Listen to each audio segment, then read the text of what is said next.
For centuries, people crossing the rugged Rockies or the jagged peaks of the Sangre de Cristo Range were thrilled to discover a hidden mountain valley, the stunningly beautiful Valley of San Luis.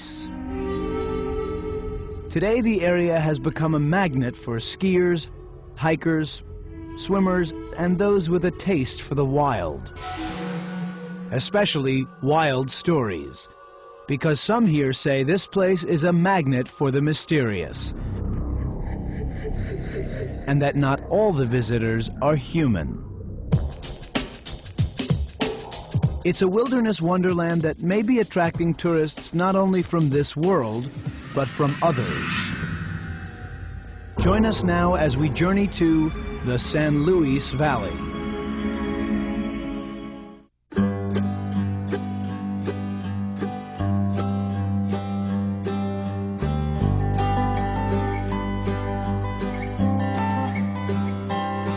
Welcome to the beautiful San Luis Valley, a lush stretch of plain hidden high in the mountains on the border between Colorado and New Mexico.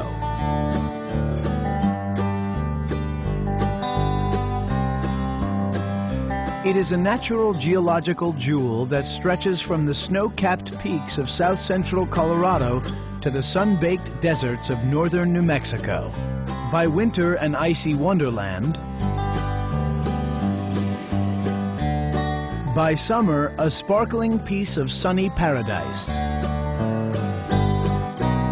Measuring 80 miles long and 50 miles wide, San Luis is the largest alpine valley in the world. The 4,000 square mile area is ringed by the Colorado Rocky Mountain ranges, with peaks that reach 14,000 feet into the heavens. Every clear night brings a breathtaking light show, the glory of the cosmos on full display. But some people believe that not all those bright lights are stars.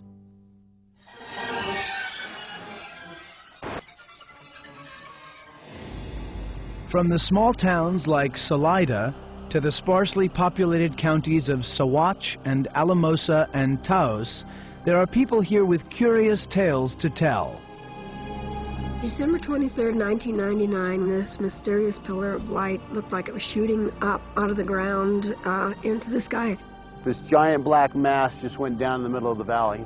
Absolutely unexplainable. No noise, no nothing, just a light coming up and going. For true UFO believers, this valley has become America's UFO Central. According to the Computer UFO Network, the largest database of purported sightings in the world, it boasts more sightings per capita than any other region of the country. The number of UFO reports have recently begun to escalate at an unusual rate. No one knows for certain why. Since September, October last year, I've seen a real upsurge in activity, whereas the 2 years before, there was hardly any. This kind of upsurge is common in areas where people claim to see UFOs frequently. It's even been given a name. It's called a flap. A flap period is when a report of a UFO comes out and all of a sudden many people start seeing UFOs.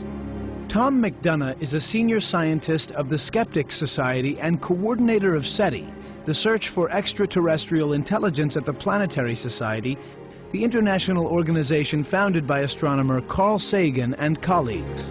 He believes there's a reason why UFO reports seem to happen in waves. One report gets a lot of coverage and people start looking at the sky, which they normally hardly pay attention to, and suddenly they see things that they didn't notice before.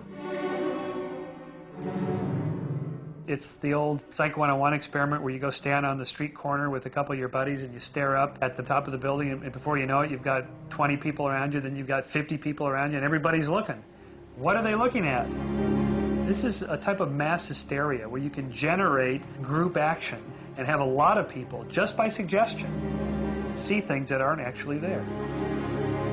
Michael Shermer is the author of The Borderlands of Science, the publisher of Skeptic magazine, and holds a doctorate in the history of science. He says the explanation for the San Luis Valley lies in science, not science fiction. 90 to 95% of all UFO sightings are fully explicable by usually unusual aircraft or aircraft moving at a strange angle that it's hard to see.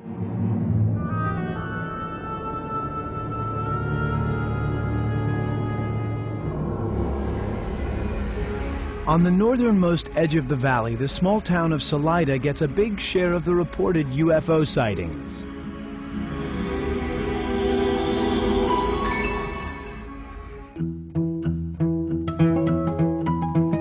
Beautiful Salida sleeps peacefully in the heart of the Rocky Mountains, at the geographic center of Colorado and the northern entrance to the majestic San Luis Valley.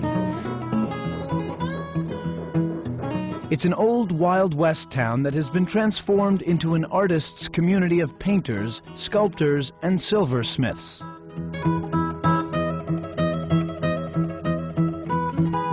Most of the galleries in Salida have the gallery out front, and then behind you'll see the artist studio, so you can sort of interact with the different artists that live in this community. Geraldine Alexander and her partner Michael Boyd own The Culture Clash, a studio specializing in metalwork by Michael and other local artists. These are oil lamps, and this is a bud vase, and this is this delightful little thing is a nightlight, and it will turn on as you twist it. Just down the street from Culture Clash is one of the finest restaurants in town, the Spaghetti Western. Here they have fun with the town's unearthly reputation. I hear you have some delicious chips and flying salsa. You bet. They go with the Martiantinis. Yeah. They're delicious. Ask owners Kat Jackson and her husband Dakota about sightings. They'll say they haven't seen any, but they do keep an open mind.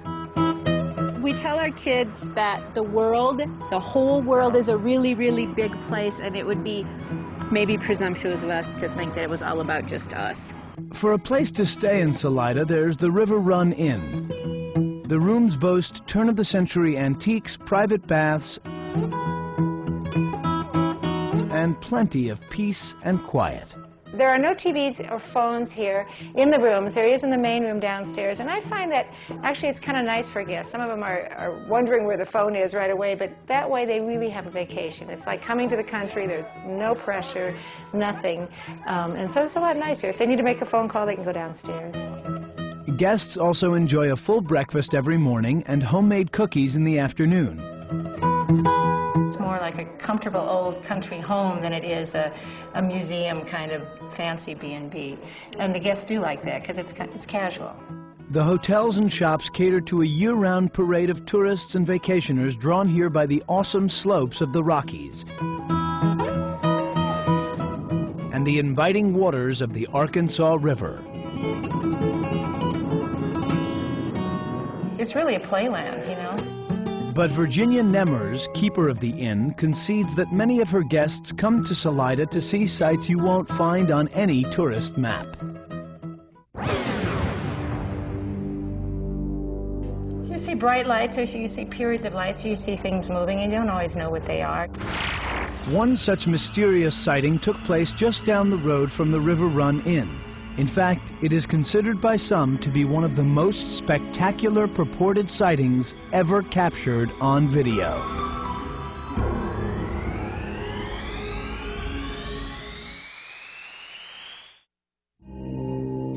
You have just entered Salida, in the heart of the Rocky Mountains, and the northern entrance to the majestic San Luis Valley.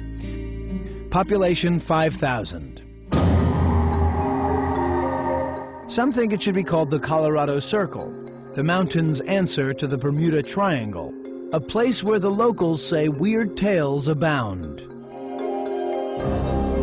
It's important that we make a distinction between these two different questions. Is there intelligent life somewhere in the cosmos, and have they come here? Have they come here? No evidence of it yet. Are they out there? No evidence of it yet. Still, the skies over Salida have been the site of sightings of some kind for more than a century. And there aren't too many sightings that have escaped the attention of Jim Wagner. Very good morning to you. It is now 8:34 at KVRH, and you're tuned to the Community Forum. We have a fascinating show lined up this morning. We're talking about all the strange UFO sightings and aerial phenomena and other strange occurrences that have been happening around the valley. The local talk radio personality has compiled a large list of reports phoned in by listeners who claim they've witnessed unexplained lights in the night sky.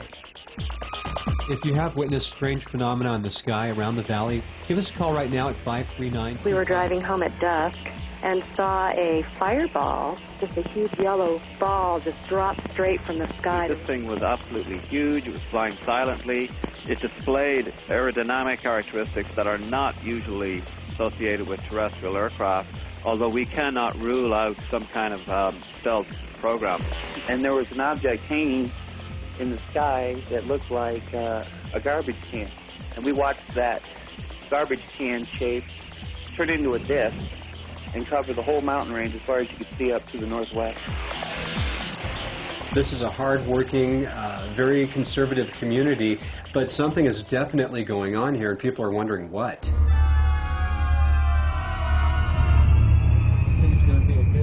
I bet there's nobody else out there, Jeff. It's too cold.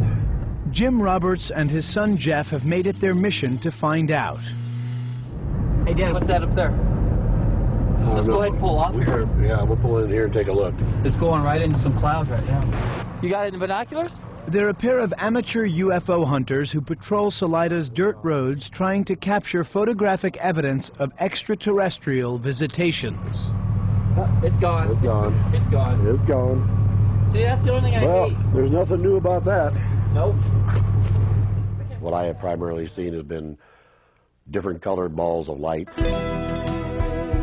The white and the silvery balls. I've seen the salmon colored balls of light that are just instantaneous. 6, 7, 8 seconds and they just blink off, you know. And Roberts believes his photographs prove it. He also captured 2 of his most unusual sightings on videotape. The first one was at night, and it was just, again, just a ball of light that actually was moving around some. Most of the ones that I've seen have not really been moving. They're just stationary, but they don't last that long.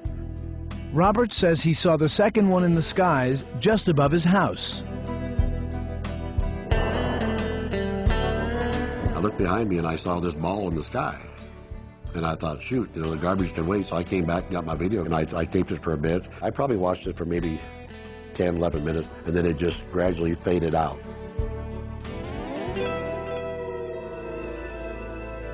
To skeptics, Roberts' sighting sounds more like a rare but well-known lightning phenomenon than a UFO.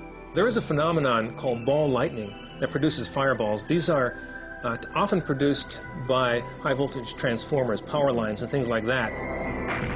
It's not completely understood, but we at least roughly understand what's happening, that if you have a high voltage, it can break down the air around the object into electrons and ions.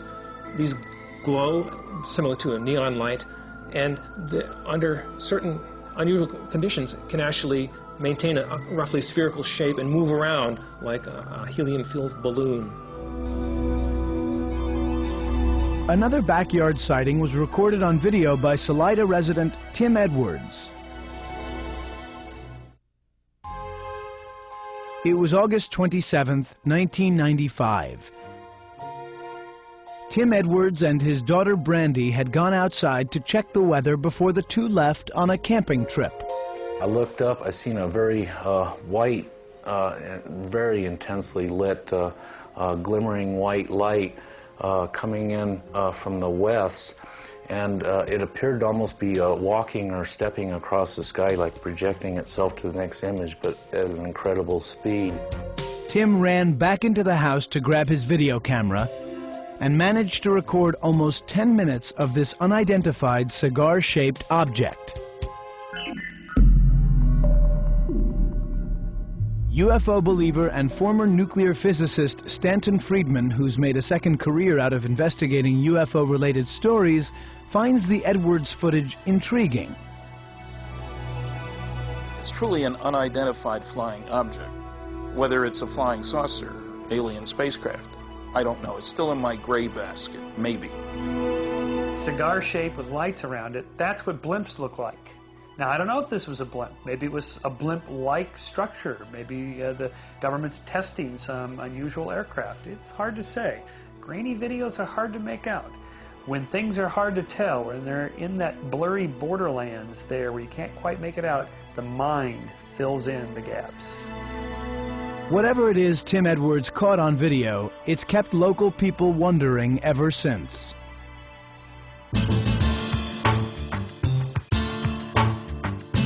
Tim's experience inspired him to open a restaurant called E.T.'s Landing, which doubles as a kind of clearinghouse for UFO sightings in Salida, a place where locals come to see the latest pictures and reports of UFO sightings and to exchange tales of their own close encounters. Light come up, and it just took off on an angle about like that. That was it. Absolutely unexplainable. No noise, no nothing, just a light coming up and going. It was just a red, straight beam of light straight up in the sky. I don't know how far up it went, a long ways. Yeah. It lit up the whole area. It looked like it was coming right out of the mountain. Some speculate that the UFO sightings in Salida may have something to do with a top-secret military facility in nearby Colorado Springs.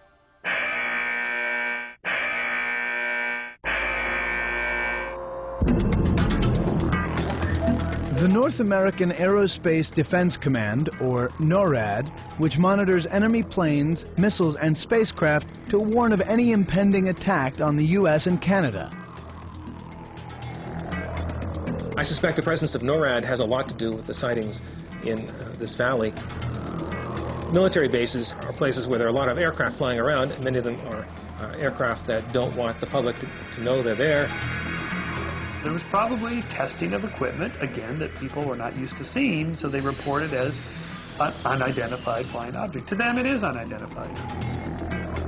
UFO enthusiasts like Jim Mars, the author of Alien Agenda, a book on UFOs, believes that if aliens are coming here, they may have a way of pinpointing military sites. Perhaps, they contend, aliens want to assess our defense capability. It would seem to make sense that the existence of NORAD and other defense installations in Colorado might be an attractant to UFOs, because it is very plain in the literature that going back to World War II, the greatest number of sightings seem to always concentrate at military installations or atomic installations, some of the most sensitive points of our defense and research facilities. Are the aliens spying on us by going to NORAD? Well, what's more likely? That aliens who have somehow mastered the technologies for interstellar space travel would come to us in our infancy of technology for flight to learn about us? Seems unlikely. Arlene Shovald doesn't think so. Nearly every night this week, some kind of light has been observed in various positions in the blue depths. She's a reporter for Salida's Mountain Mail newspaper. The strange light has appeared over tenderfoot above Chavano and again in the northern sky, and at each time at great distances. Her research of the Salida UFO mystery uncovered newspaper reports of sightings dating back to as early as 1897. The earliest was 1897. There were two references to strange airships in the sky, and then I found, of course, the 1917 one. Some are described as saucer-shaped, some are described as cigar-shaped, some are described as lights. Some, she says, are very similar to what Tim Edwards caught on tape. When I first saw the video that Tim took, I thought it looks just like what was described in the old newspaper in 1917. It may sound intriguing, but Shermer doesn't buy it. The sightings of the 1890s are a no-brainer. We know what was going on there. That was the hot air balloons and the glider experiments and the dirigibles and blimps, and all that was the high technology of the day. So, of course, there was a wave of sightings, a flap of sightings of balloon-like objects, because that's what people expect to see. There have been UFO sightings throughout history in many ancient texts, and it's quite possible that there were simply misidentifications of normal atmospheric phenomena and all kinds of things that could have been observed that people at that time would not have understood.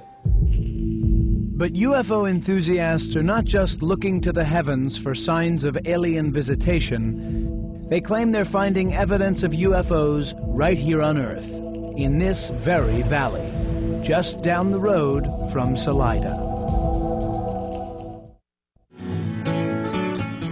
No single area within Colorado's San Luis Valley ignites more fantastic claims of strange sightings than Saguache County. In particular, the view of the vast sky from the Valley View Hot Springs is a favorite for visitors interested in nature. Originally built as a resort in the early 1900s, like everything else in the area, the hot springs are a bit unorthodox. We're clothing optional, swimsuits are not required, and we don't overdevelop. We keep it as simple as possible. There are 5 warm water ponds at the springs with water temperatures at a consistent 98 degrees. But the best thing about the place may be the nighttime view.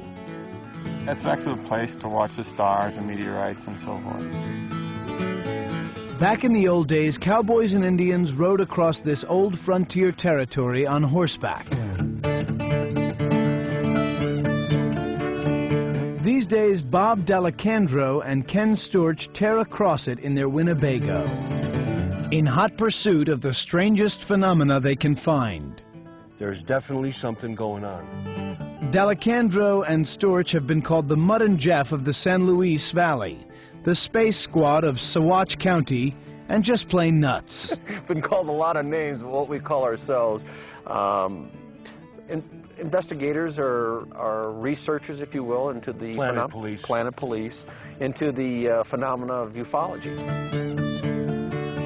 They're dead serious about saving the world from an alien invasion.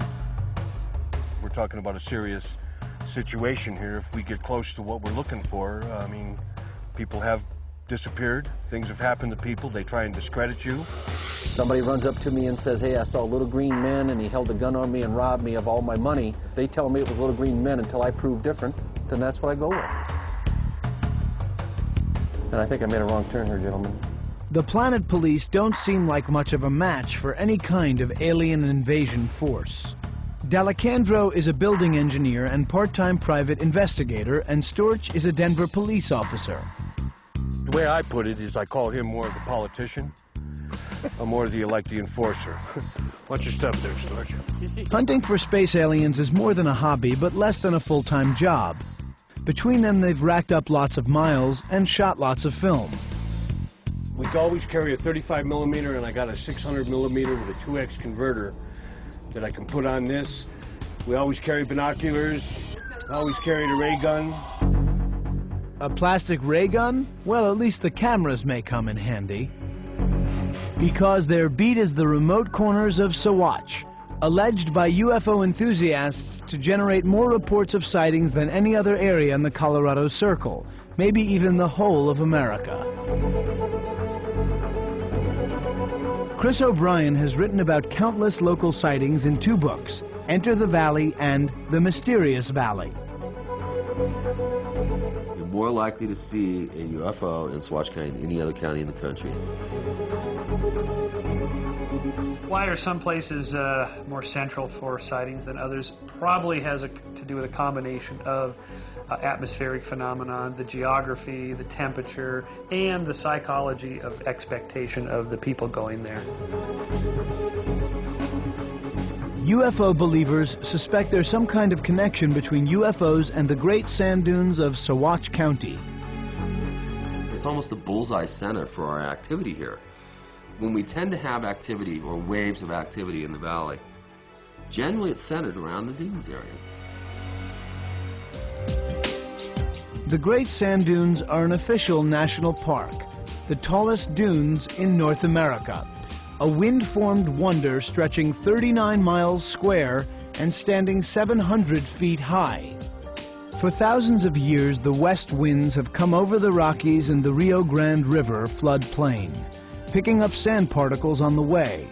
When the winds hit the wall of the Sangre de Cristo Mountains on the east side of the San Luis Valley, they drop the sand at its base. The wind changes the patterns constantly, shifting one rise here, another there. Yet the dunes are easy to hike because rain and snow keep them moist and stable. It takes only 2 hours to make it from the edge of the dunes to its tallest peak. The dunes are a geologic marvel. They are also, according to the UFO Computer Network, a hotbed for strange sightings.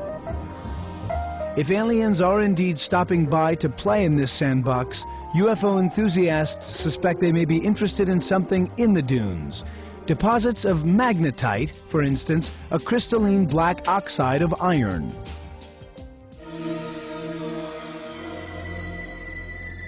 D'Alessandro and Storch, the so-called planet police, regularly lead posses of UFO enthusiasts into the dunes. People willing to pay for the privilege of helping them stake out the dunes. The planet police say the dunes have been a gold mine for alleged UFO sightings for them and their posses. Some posse members took photographs of what are purported to be UFOs flying over the dunes. One of them scraped the side of the dunes when it took off and apparently made a gouge on the side of the sand dunes. And Storch claims these pictures are just some of the images he and his partner have collected. I have enough evidence that I could cover the four corners for a warrant. I have eyewitness, I have photo documentation, there is physical trace evidence, i.e. cattle mutilations. The planet police also claim they've seen UFOs with their own eyes. I just seen it for a split second. It was a light that came up, and it just stayed there, no sound, but it went back down. Maybe the planet police should have built a UFO watchtower at the edge of the dunes. Local cattle rancher Judy Messeline thought it was a great idea. I started meeting people around here. Everybody had a story. And at that point, I said, what we need down here is a UFO watchtower. Just giggled and went on with my life, you know? Then the cattle market dropped, forcing Judy to sell her herd. Suddenly, she had to figure out another way to bring in money. And then I looked at all this land I've got, and I said, now what are you going to do? And one of the farmers had heard me mention a UFO watchtower, and he said, Judy, why don't you just do it? So I did it. Here it is. According to Judy, it worked. She says 2 UFOs showed up right on schedule. One night, it looked like a shooting star, and it got down below the peaks of the Sangres, and then it lost its momentum and just started floating, and then it took straight back up towards the sky. Now, I don't know if it really was a shooting star and those mountains made it do that or what, but you know, another night, it was closer to the mountain range, but it was pretty thin and it was real long. I called it a cigar shape, and it just went zip like that. Judy's granddaughter Samantha says she saw one too. One morning I woke up and on the mountains right above the sand dunes, I saw this disc-like shape going across it, and then it kept going down lower and lower and disappeared into the sand dunes. Others claim they have had similar sightings at the watchtower. We had one that came up over the hill over here, and we watched it for a few minutes, and it just disappeared. I see this UFO ship in the daylight. It was like a bowl and a plate, and there was black windows all around it. It's hard for me not to believe that there has to be other life, okay, that we're not the only ones here. But I don't know about little green men. The watchtower has become so popular, Messeline opened a small gift shop. And it's fun. We have alien masks that glow in the dark, and then we have keychains, spaceship candle, blow up aliens. These are stickers for the cars. Hear no evil, see no evil, and speak no evil. The gag gifts are just for fun, but business at the watchtower continues to thrive.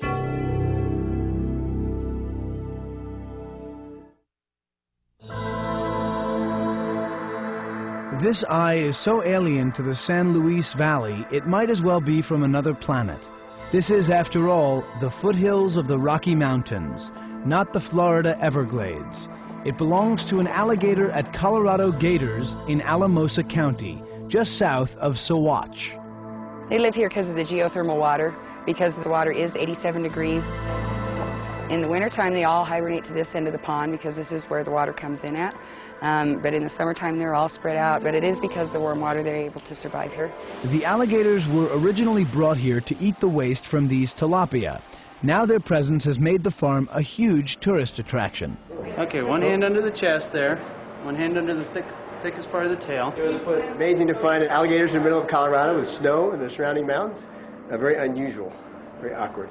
Doesn't even feel like an animal, really. I feel like I'm holding history here. I feel like it's a dinosaur. You know, it's close to get to a dinosaur. It's really pretty cool. Not far from Colorado Gators is the Cottonwood Inn and Gallery. The only bed and breakfast in Alamosa, this quaint little hotel offers its guests amenities right out of another time. As you can see here, there's always a cookie on a plate somewhere here for the guests checking in. I actually have a couple of neighbors who walk by just to sample cookies. They also sell candles, soaps, oils, and pottery, and have an art gallery. It's a specialty store that we try to carry exclusively some of our artists from the San Luis Valley. You'll find oil and watercolors, you'll find black and white line prints that decorate our rooms and accent several different topics that we carry through the room.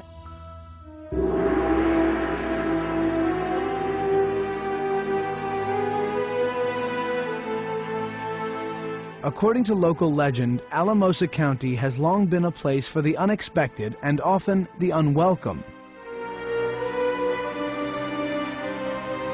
The Native Americans found that out back in the 17th century. That's when Spanish explorers claimed this breathtaking land for their king. By the end of the 19th century, trains were bringing in pioneers who wanted their own piece of this mountain paradise. This is one of the absolute wonderful places that you could possibly get away to see the sky and stargaze. It's amazing how you can walk out here just on a sidewalk with city lights and the stars are just asking for you to look up at them. And like the rest of the valley, there are strange stories of sightings in the skies above Alamosa. Welcome to the Rio Grande Files. Today we're talking with Leslie. Local talk radio personality Thomas Pay says people call into his show with all kinds of wild tales. Even stories of people being abducted by aliens. I probably have met 20 people within a 50-mile radius where I live that have had some strange event that they cannot explain, where A, they lost time, B, they had missing tissue out of their shoulder, mysterious bruises, dreams that of being taken someplace that they could not explain. Stanton Friedman, an author and lecturer on the subject of UFOs, says stories of alien abductions are common. It's not just an American phenomenon, as some people would have you believe. It's certainly in the tens of thousands, to say the least. And the best researchers have collected at least 5,000 accounts amongst them. Despite the number of accounts, neither believers nor skeptics can say whether they're true. We don't have a good sampling of the whole spectrum of abduction experiences. And many of the people who have been abducted don't know that they have been. Maybe they did something bad, and that's why they don't remember it. First of all, why is it no one ever sees these people being dragged out by the aliens to the UFO? But more importantly, why is it that in almost every case of supposed alien abductions, they say, oh, I didn't remember it until I was hypnotized or until I was given sodium pentothal? In the court of law, you cannot accept testimony from a witness who has been hypnotized because the hypnotist can do so many things to damage the memories. It makes me extremely skeptical about all of the alien abduction stories. Even if you showed scars, which some of them do, they show these sort of weird-looking things that they've pulled out of their bodies that look to me a lot like stuff I've pulled out of my body from a splinter or something. It all looks just too explicable by normal means. The skeptics are skeptical because there seems to be no logical explanation for what the aliens might be after. No evidence that physical abduction is real or that aliens even exist. This woman thinks she knows. She claims she's received messages from them. The star people are here as a stabilizing influence, as a source of information, as a resource for spiritual attunement. O.C. Eagle is a shaman, a medicine woman who can trace part of her multiracial ancestry to the Eastern Shoshone tribe. She says there is widespread belief among Native Americans in star people. She says they believe star people are entities from other worlds and that they've been communicating with them for a long time. The star people have asked us to sit in meditation and prayer so as to amplify the frequency of peace, to amplify tolerance, to amplify generosity, to amplify the sense of unity and connection. It's a part of a religious tradition that is passed down from generation to generation by the shamans, like O.C. Eagle. They believe the star people are drawn to the area by the spiritual power of the mountains, especially Mount Blanca. Mount Blanca is called the Sacred Mountain of the East by the native tribes in the area and has the distinction of being one of the 4 sacred mountains that anchors the spiritual energy for this continent in this area. The shaman says she has communicated with the star people during prayer or meditation sessions like this. The communications that I have with the star people would not be possible were it not for the meditation group that we've been sitting together and meditating together for more than 13 years now. All cultures have mythologies involving transcendent beings of some kind. Whether they're spiritual or from another plane, another dimension, they're from these lights in the sky. All cultures have these things. It doesn't mean they're real. Not all reports of alleged out-of-this-world encounters involve little green men. These tales are best told around a campfire, as evidenced at the next stop through the Colorado Circle, Taos, New Mexico.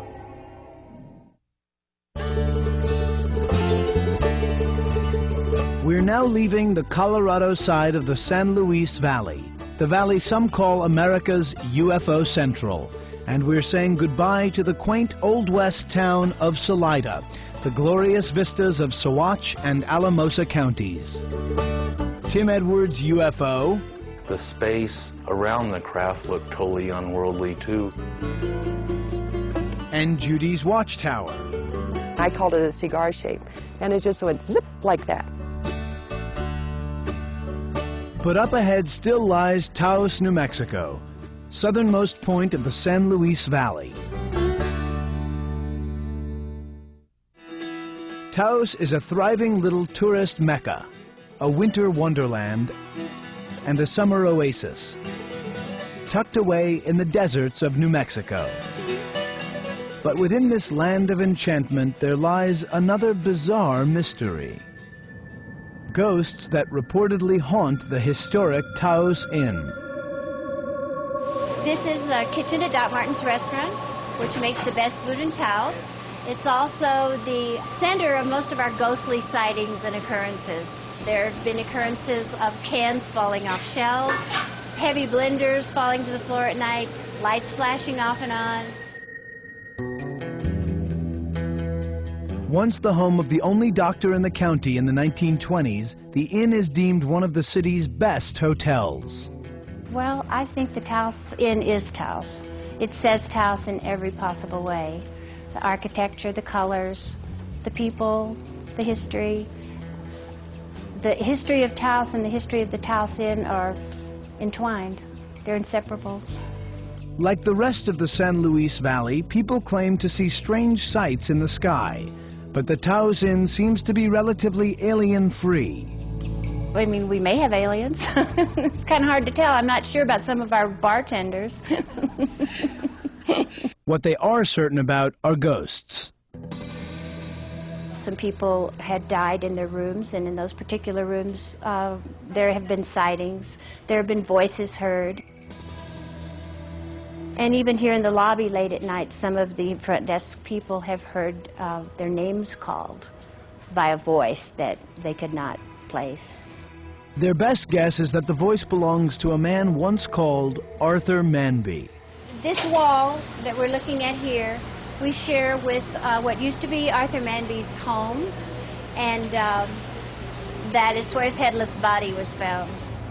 Arthur Manby was a bitter old man who made and lost a fortune in a real estate swindle involving Spanish land grants. One day he was found dead. His head had been cut off and his large dog was lying next to him. Was it murder or lunch? To this day, it remains a mystery. If a box of shrimp is missing, that'll get blamed on Manby. And he's probably blamed for a lot more stuff than he actually, who knows, might be responsible for.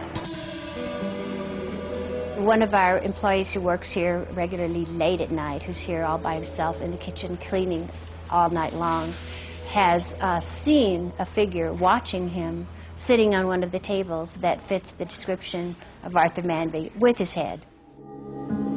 If Manby is the troublemaker at the Taos Inn, there's apparently another spirit bent on doing good, Santa Barbara. This is Santa Barbara. She is the saint to protect people from fire. A few years ago there was a fire in the restaurant. It burned right up to this point and stopped. So we take very good care and believe in Santa Barbara. This last stop through the mysterious Colorado Circle offers more than just ghost tales. It's also got tales of strange animal killings.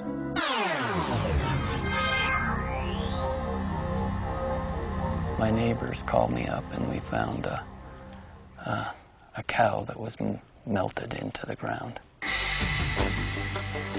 The most often told stories are those of the mysterious deaths of area cattle. When you find one of these, they're kind of strange because it's not just your regular cattle death. There's oftentimes parts missing. They take the innards, or they'll cut off the ears, or they'll take the tongue or eyes or different things. The only similarity between them seems to be that there's always something different.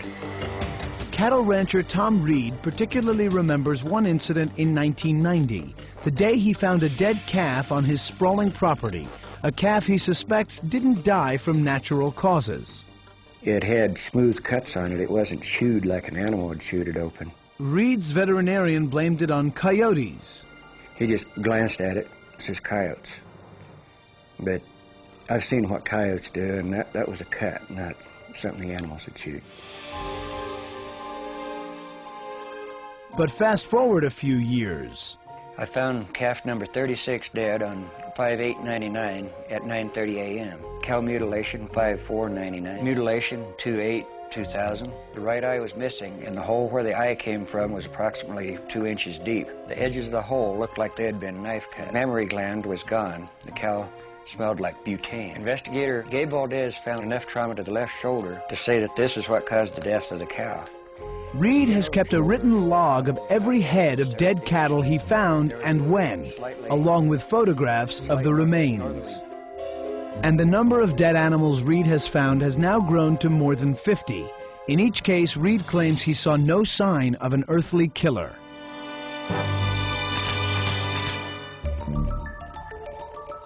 In one photo, Reed noticed a strange image in the background, what he believes may be a UFO. I saw nothing in the sky, I heard nothing, but we've had enough mutilations. I've learned when I take pictures to back up a little bit and take a picture of the animal with the background, and this UFO showed up in the background. Cattle mutilation is a phenomenon that some people have created, some human beings have mutilated these cattle to create the myth that aliens are doing this. It's hard for me to believe that an alien would have come 1,000 light years and just to cut up our cattle. It doesn't make any sense to me. Not surprisingly, opinions vary widely on whether the picture is real evidence of a link between alien visitors and cattle mutilations. I allow for the possibility of a connection between cattle mutilations and UFOs.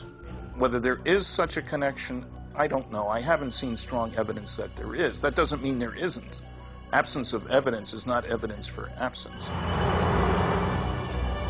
funny how cattle mutilations tend to be prevalent in areas where there are predators who eat the carcasses of these dead animals.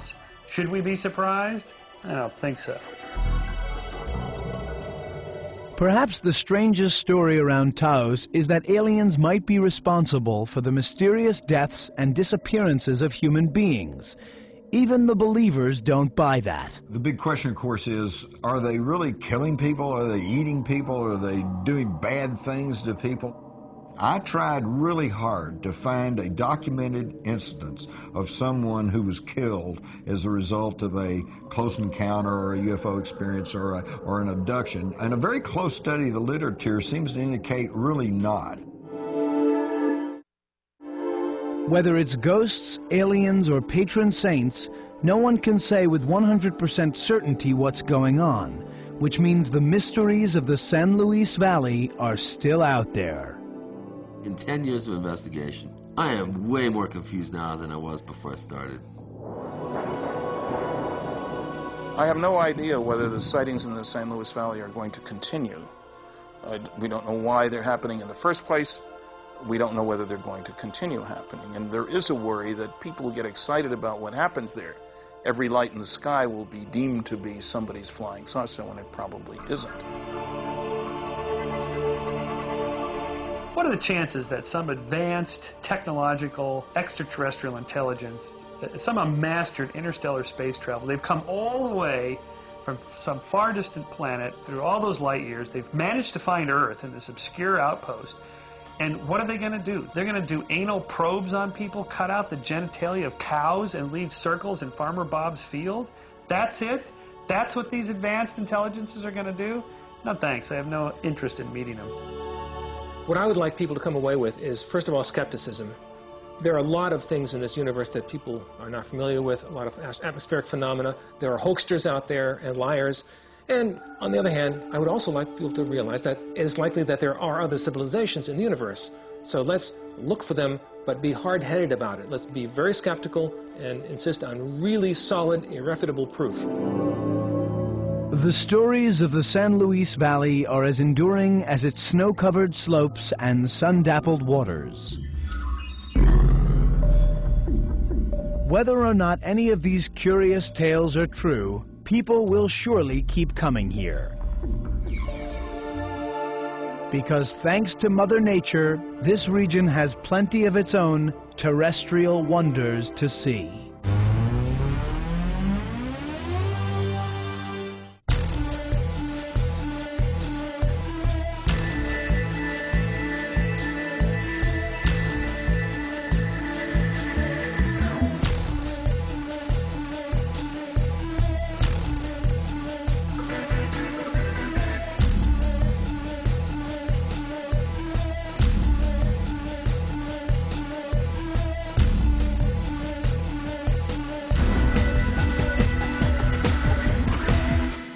I've seen a real upsurge in activity, whereas the 2 years before, there was hardly any.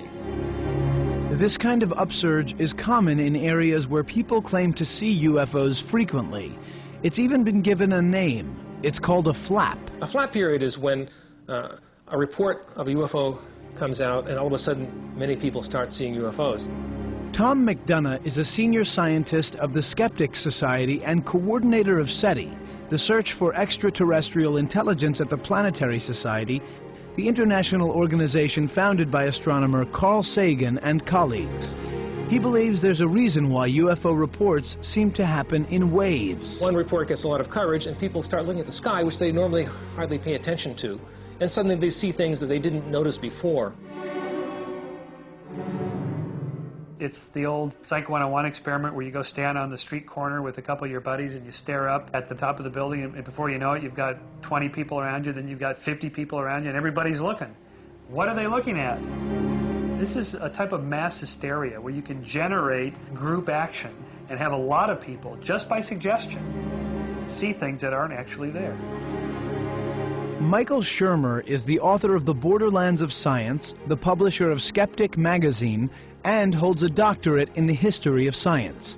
He says the explanation for the San Luis Valley lies in science, not science fiction. 90 to 95% of all UFO sightings are fully explicable by usually unusual aircraft or aircraft moving at a strange angle that it's hard to see.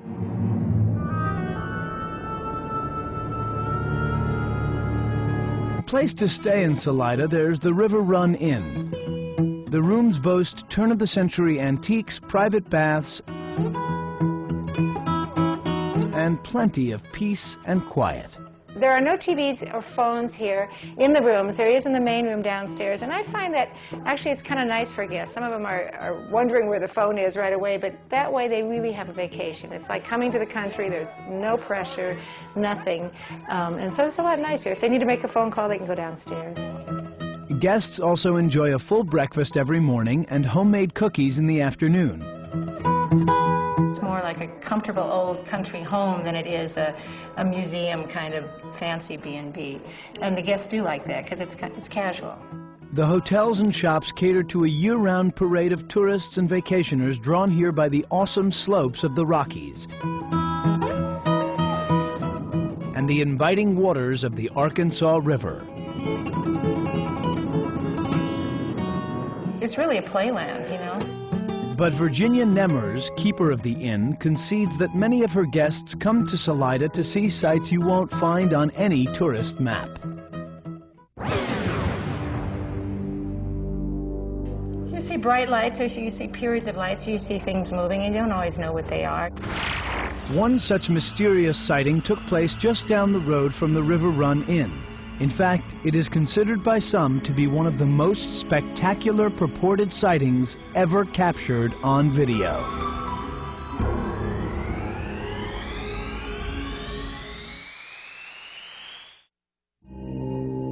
You have just entered Salida, in the heart of the Rocky Mountain.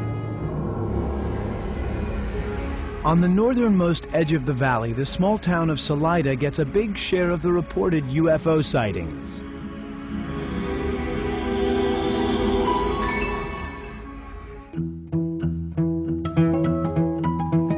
Beautiful Salida sleeps peacefully in the heart of the Rocky Mountains, at the geographic center of Colorado and the northern entrance to the majestic San Luis Valley. It's an old Wild West town that has been transformed into an artist's community of painters, sculptors, and silversmiths.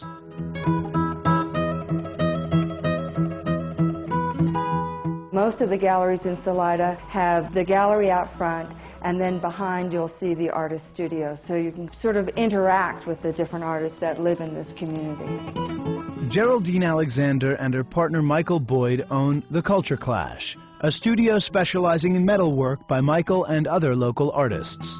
These are oil lamps, and this is a bud vase, and this is this delightful little thing is a nightlight, and it will turn on as you twist it. Just down the street from Culture Clash is one of the finest restaurants in town, the Spaghetti Western. Here they have fun with the town's unearthly reputation. I hear you have some delicious chips and flying salsa. You bet. They go with the Martiantinis. Yeah. They're delicious. Ask owners Kat Jackson and her husband Dakota about sightings. They'll say they haven't seen any, but they do keep an open mind. We tell our kids that the whole world is a really, really big place, and it would be maybe presumptuous of us to think that it was all about just us. By summer, a sparkling piece of sunny paradise.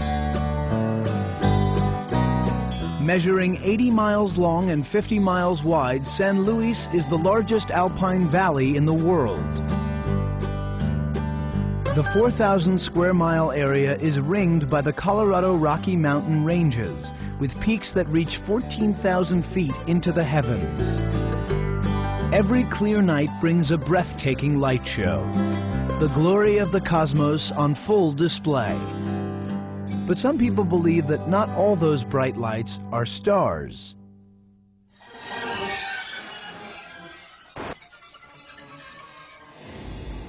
From the small towns like Salida to the sparsely populated counties of Saguache and Alamosa and Taos, there are people here with curious tales to tell. December 23rd, 1999, this mysterious pillar of light looked like it was shooting up out of the ground into the sky. This giant black mass just went down the middle of the valley. Absolutely unexplainable. No noise, no nothing, just a light coming up and going. For true UFO believers, this valley has become America's UFO Central. According to the Computer UFO Network, the largest database of purported sightings in the world, it boasts more sightings per capita than any other region of the country.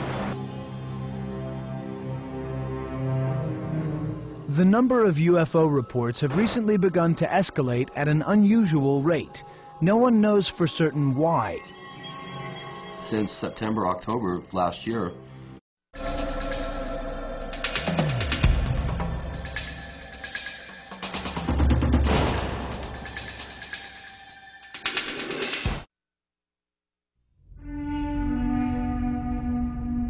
For centuries, people crossing the rugged Rockies or the jagged peaks of the Sangre de Cristo Range were thrilled to discover a hidden mountain valley, the stunningly beautiful Valley of San Luis.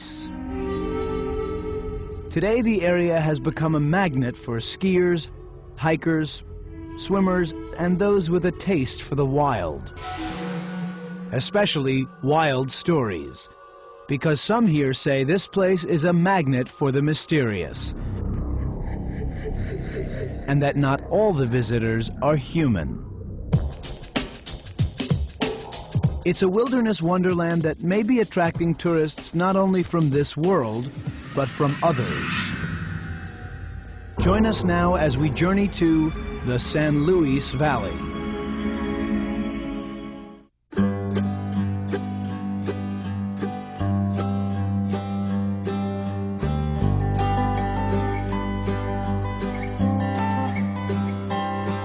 Welcome to the beautiful San Luis Valley, a lush stretch of plain hidden high in the mountains on the border between Colorado and New Mexico.